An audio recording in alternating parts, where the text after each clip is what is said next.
Have you ever wondered about the origins of evil and the role of angels in ancient texts? Today, we're diving into the Book of Enoch, a riveting ancient manuscript attributed to the biblical figure Enoch himself. This book provides a unique lens through which we can explore these profound themes, offering insights into the fallen angels, the roots of evil, and the foretold judgment of humanity. Within its pages, the Book of Enoch presents a compelling narrative, weaving together complex ideas and characters. From the lustful watchers who descended upon earth to the birth of the Nephilim, this text is rich with tales that challenge our understanding of ancient belief systems. So brace yourself, we're about to embark on an engaging exploration, delving into the selected chapters of the Book of Enoch. Together we'll illuminate its fascinating content and significance, shedding new light on this intriguing ancient text. The sixth chapter of the Book of Enoch paints a picture of a time when the children of men had multiplied on earth. This age, while teeming with life, was not without its peculiarities. The daughters born to men were of such beauty that they caught the eye of celestial beings. These beings, known as the Watchers, found themselves entranced by the allure of these earthly women. Among the Watchers, a figure of authority emerged, Semjaza. This leader, while equally captivated by the daughters of men, was wary of the repercussions of their desires. He knew that their yearning to take these women as wives and sire children with them was not without consequence. Yet, the collective desire of the Watchers was too potent to ignore. Thus they made a pact. An oath was sworn among them, binding them to their plan. A grand assembly of 200 angels then descended to earth, willingly relinquishing their celestial status. Their objective was clear: to claim these human women as their wives and partake in the act of creation. In their pursuit of desire, these celestial beings were about to commit an act that would forever alter the destiny of humanity. The repercussions of this transgression would echo through the ages, setting in motion a series of events that would lead to the birth of a new breed of beings and the dissemination of forbidden knowledge. Despite their initial hesitation, the angels follow their desires, forever changing the course of humanity. The Watchers, once guardians of humanity, had fallen from grace. Their descent into the earthly realm marked the beginning of a saga that would unravel the delicate balance of existence. This monumental event, as chronicled in the Book of Enoch, sets the stage for the subsequent chapters, where we witness the birth of the Nephilim and the spread of forbidden knowledge. Chapter 7 unveils the consequences of the union between the fallen angels and the daughters of men.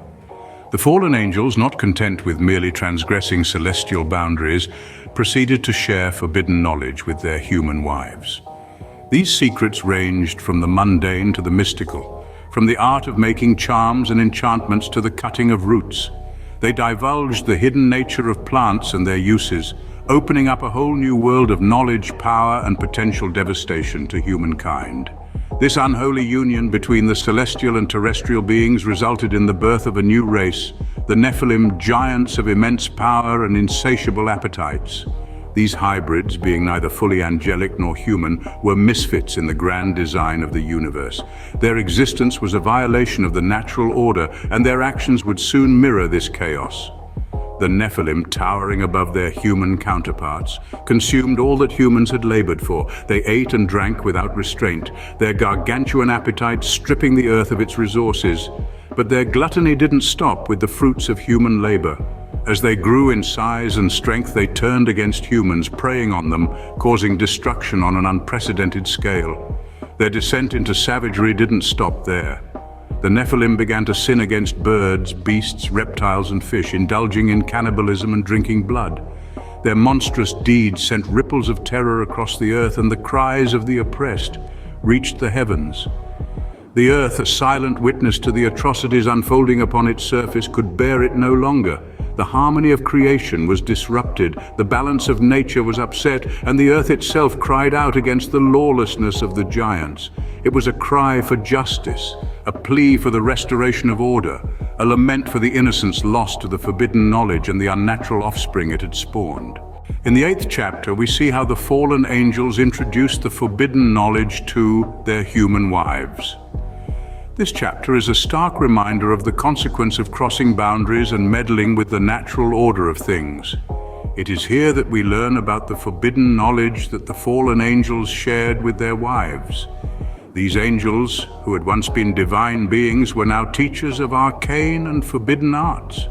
They taught their wives the secrets of plants, revealing to them the power that lies within the roots and herbs of the earth. This knowledge that was once the exclusive domain of the heavens was now in the hands of mortals. But it did not stop there. The fallen angels also taught them about charms and enchantments. They instructed their wives on how to weave magic into their words and actions, to manipulate the world around them. They revealed to them the secrets of the cosmos, the mysteries of creation that were meant to be beyond human understanding.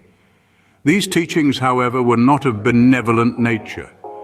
While one might argue that knowledge in itself is neutral, it's the application of this knowledge that can lead to either creation or destruction. And in this case, it led to the latter. This forbidden knowledge, instead of fostering wisdom and enlightenment, brought about corruption and chaos. It was used not for the betterment of humanity, but for the fulfillment of personal desires and whims. It led to the misuse of power, the perversion of nature, and the distortion of reality. This knowledge, once thought to be a blessing, proved to be a curse. It tainted the pure, corrupted the innocent, and disrupted the balance of the world.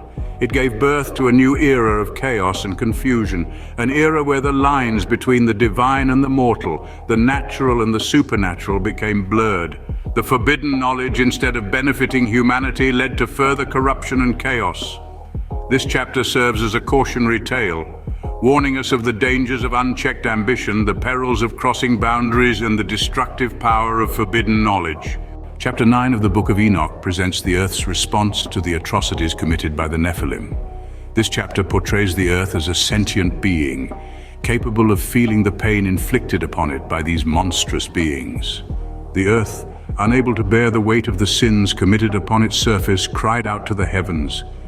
The earth's cry was not in vain. It reached the four archangels, Michael, Uriel, Raphael, and Gabriel.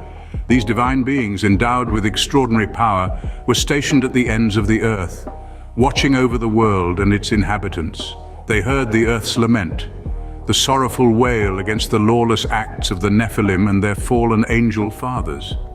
The archangels, deeply moved by the earth's plea, began to deliberate on the course of action. Michael, known for his courage and leadership, was disturbed by the corruption of humanity and the desecration of the earth. Uriel, the angel of wisdom, shared his profound insights, emphasizing the urgency of the situation. Raphael, the healer, expressed his concern over the earth's suffering and the need for restoration.